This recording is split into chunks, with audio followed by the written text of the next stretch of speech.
Was Disney and Marvel Studios' Guardians of the Galaxy Volume 3 really profitable last year when it came out around May of 2023? Well, Deadline magazine has given it some pretty high marks in its annual blockbuster competition, but then again, facts are stubborn things, and we're going to break it down for you today with the truth.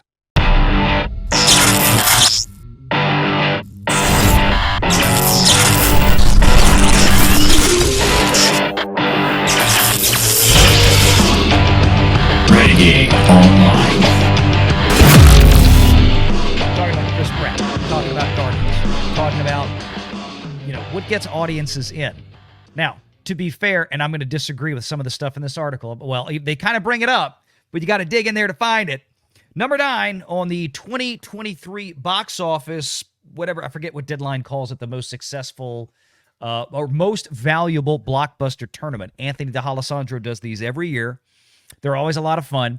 We glean a lot of information from these reports because there's usually more information presented here more times than not than when it actually releases in the box office. So let me scroll down here and get into kind of the nitty-gritty of it. Lost the spot here. The bottom line is this. We love for the franchise fuel ticket sales of Guardians Volume 3.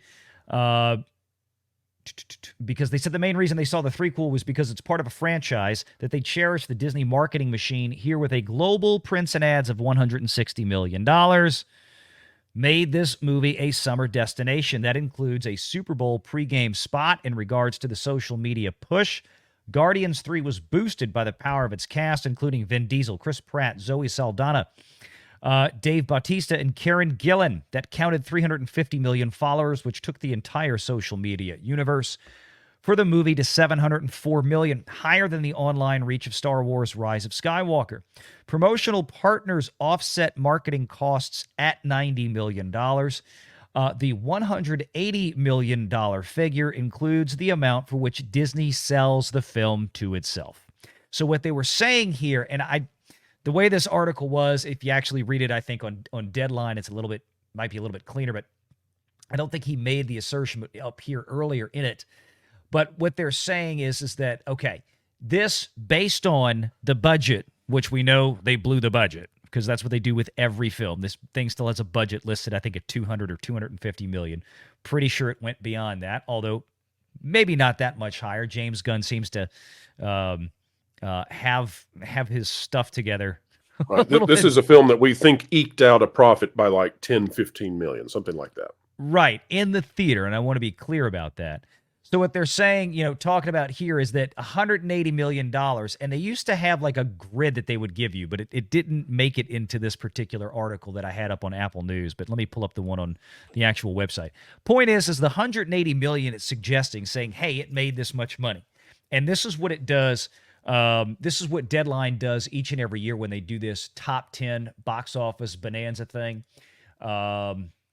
Let's see, where did I put it? Oh, it's over here. What they do is they factor in PVOD sales, they factor in streaming rights, they factor in post-theatrical, they factor in a lot more because by then, in theory, they have a lot more data than they do when they actually are talking about the movie being released in the box office. So, oh, shoot. Boy, I'm not doing well today, am I? Okay. So Zoomification engaged. Here we go. Really, I know. So let me see if they have the actual. Here we go. Here's the score. Okay, so this is what I wanted to bring up. I didn't realize it wasn't in the Apple piece. Box office, domestic, 359 million. International, 486.6 million. Total grosses worldwide, 845. So they break that. Of that $845 million, folks, theatrical revenues came back to Disney at 374. Repeat, theatrical revenues came back to Disney at 374. That is less than 50%. And I think that's because the worldwide box office, there was a significant portion of there that came from China. So, of course, that's factored in. The international side, as we remind folks, also takes home a lower haul than domestic. And when this movie came out, foreign currency exchange drag was a much bigger player. So even though internationally it received similar numbers, The U.S. dollars that it bought coming back in from those overseas markets were less than historical averages. So that played a factor in. Valiant, yeah. you tell me if I'm jumping the gun here. Mm-hmm. Am I seeing what I think I'm seeing that maybe you're leading me to, that there's something very interesting about the tabulation at the bottom? You're talking about the, Studio Net? If I look at that Studio Net, and it looks to me like they're claiming that Guardians of the Galaxy Volume 3 made $124 million, right? Yeah, that's what they're claiming. Okay. Which Now paper right. may be true. Maybe you are way ahead of me, and maybe I'm stealing this story. You stop me if I am, because I'm just seeing this for the first time. If I go up to television and streaming, well, that's what they say in the article. They even admit that. They say that that's what Disney pays itself. Okay, so Anthony, so yeah. here's the headline then that I would say, and maybe this is the headline on that Park Place tomorrow. I had thought that this movie made a profit. If these numbers are true, and I have no reason to disagree, and if you agree with this as well, if I take out that 180 and say, well, Disney, I'm sorry, but I'm not counting you paying yourself for Disney Plus, and I'm not paying you for yourself on ABC, and I subtract out that 180, the Studio Net is now negative, and Guardians lost money. And if Guardians lost money, then I've got to start thinking about many movies that I need to reassess, because look at the prints and ads here. And I often put 100 million on this. 160 million for Guardians of the Galaxy Volume 3, and I don't remember it being one of those movies that they advertised to the moon. No. Well, so let me go back to what they were talking about before. So what I was reading in the article a moment ago, they mentioned prints and ads at 160. They suggest that somewhere, and again, this is in their estimation based on advertising experts and things like that in the industry. In their estimation, somewhere around about half of that was shared by marketing partners, right? McDonald's, Walmart, whatever the case. Okay. So the suggestion may also be that some of that was offset. It's kind of the way they word that is a little bit strange. Some of that, of course, is also the cost that Disney also would have paid itself to market it during live sporting events, things on ESPN, stuff like that. So, but yes, production costs, the assumption is they came within budget. If you can find the last time that happened with a Marvel movie, I'd love to see it. I've mentioned before, we've looked it up. Thank you, Forbes magazine and Caroline Reed. The very first Guardians of the Galaxy movie, the actual costs that were attributed to the production of that film, as per the UK returns, was about $257 million. That was back in 2013. This is 10 years later. I kind of don't believe that they came in at 250 on this one. I kind of believe it probably looks more like 300 something or so. I don't know if it'd be tremendously more than that. I don't think they had a ton of reshoots like a lot of other Marvel movies did. I think James Gunn is much more capable in that regard. Was this a UK production? I don't remember it being UK. I don't think it was. The first one was, because Caroline managed to pull those, but I think I have to go back and look because I'm getting the actual UK entities kind of squirreled around in my head right now, which one was which. But with this one, if we take it just at face value, if we take Guardians 3, production costs came in at 250, prints and ads came in at 160. Let's cut Disney some slack and say the real out-of-pocket cost was just 120 of that. Okay? And again, because that part's an estimate, just as the budget or the production costs, because we don't know what they really spent. Residuals and other distributions, interest and overhead, participations, things they would have paid on the back end. So you can see they're adding everything in. Let's just look at production costs and global P&A. Let's take them for what they have there. 250 plus 160. That's 410. Or just call it 400 million flat. They got back 374 from theaters. So they're already in the hole. Okay? Home entertainment. Now, home entertainment is an estimation of, again, this is an estimation of PVOD, premium video on demand. It's an estimation of physical media sales, things of that nature. Now, my problem is that when they add those in, the home entertainment side, I genuinely, I don't know where they're getting this. Television and streaming, we have a better idea, right? Because we have a good idea of what Netflix or Amazon or some of these other companies pay to license these things over time. There's a trail for that. Home entertainment, 120 million in physical media sales and premium video on demand seems a bit of a stretch for this. Why? Because this was still in a day and age when Disney was dropping these films onto Disney Plus with virtually no window for PVOD, no window for physical media sales. So I'm not entirely sure that's accurate. Television and streaming. Let's break the $180 million You down. think then this is a lot of guesstimating. You don't think these are real numbers? Well, they even tell you they are. They tell you that the prints and ads are estimates. And look, it says right here, source, deadline estimates, right? So but you would think that they have some kind of listen. You would think okay. it's not just them throwing numbers out of their it's imagination. Not throwing numbers. Like we said, Global P&A, they've talked about before at Deadline that they have their own. They have a lot of industry experts that they contract with that consult on these things, and they say, well, look, we used to do distribution and advertising for this studio and that studio. We know what they spend on these kind of films based on the budget and who's in it and all this kind of stuff. And based on the ad buys that they made, we know the advertising agencies they use, the social media companies they use to push these things. We would give you our professional estimate at what Disney spent in this case to be. There was $160 million worth of marketing out there for this film. That's how they. Valiant, we've got someone backstage who I think knows how these numbers are derived and has a tremendous Hollywood experience. It might be good to bring him on, and maybe he can help us out in sort of understanding what all this is with an industry pedigree. Shall we bring him in? I think we will, but let me just say really quickly one thing. And that is where I was going. You look at total revenues. Let's assume everything else is there, and total expenses, everything else is there. Of that $180 million in television and streaming, a huge portion, far more than half of that, easily, is going to be Disney paying itself because it's not going anywhere else. Now, Disney may license the movie out to a streaming service in China because there is no Disney Plus in China. There never will be a Disney Plus in China, probably.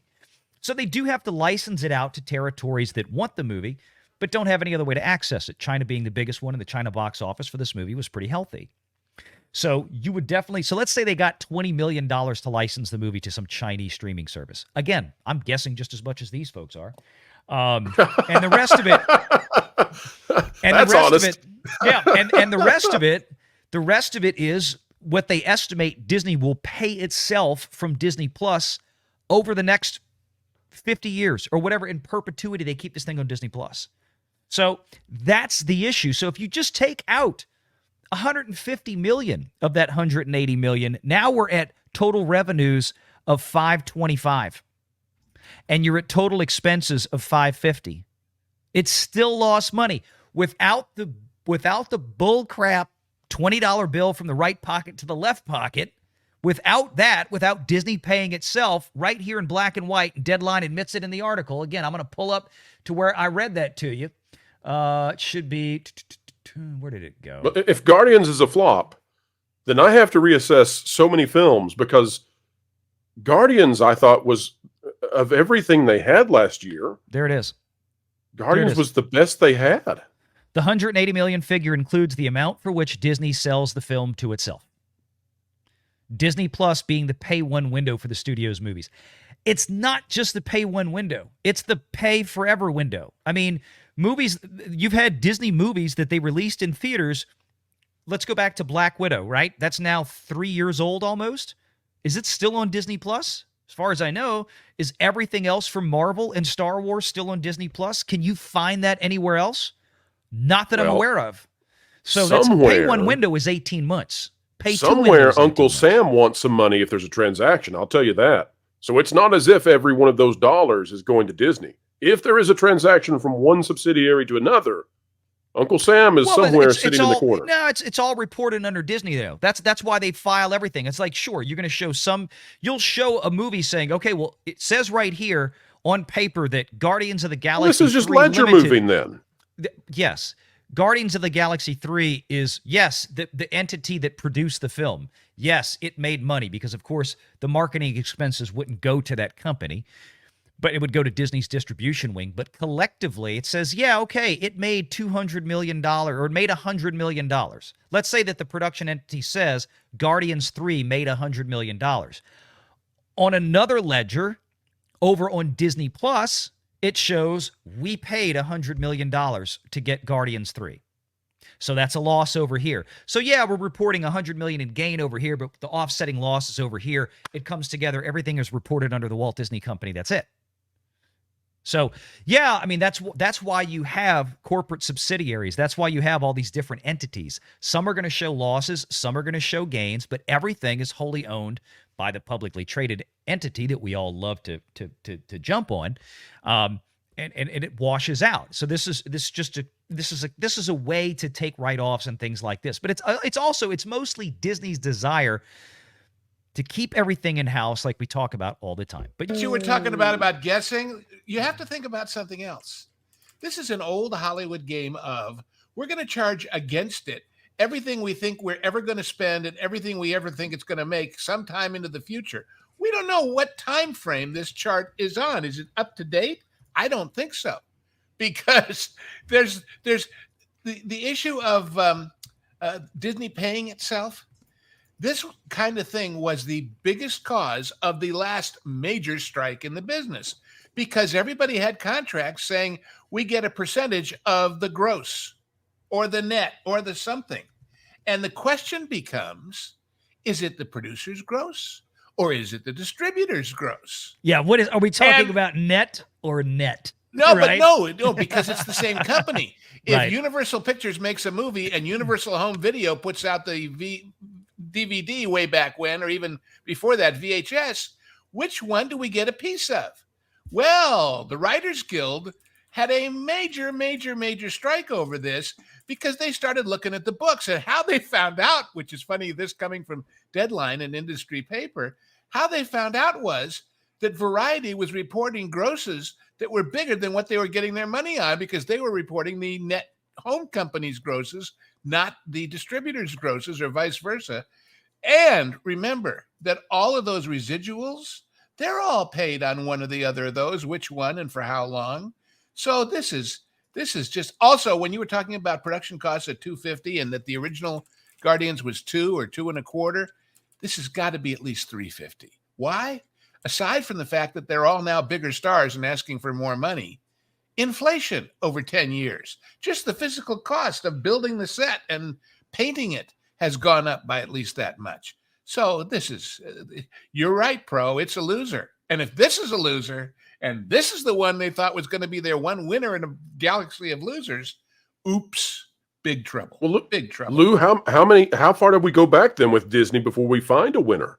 Like how long can these companies go if things like Guardians of the Galaxy Volume 3 are flops? Well, it here's begs the question, what can win? How far back do we go? Let me put it this way. If it was the last really big winner, why did my parents went to the biggest winner and all I got was this lousy splash pad that doesn't work in Epcot? That's the T-shirt, right? That's right. Moana. So, this is fantasy.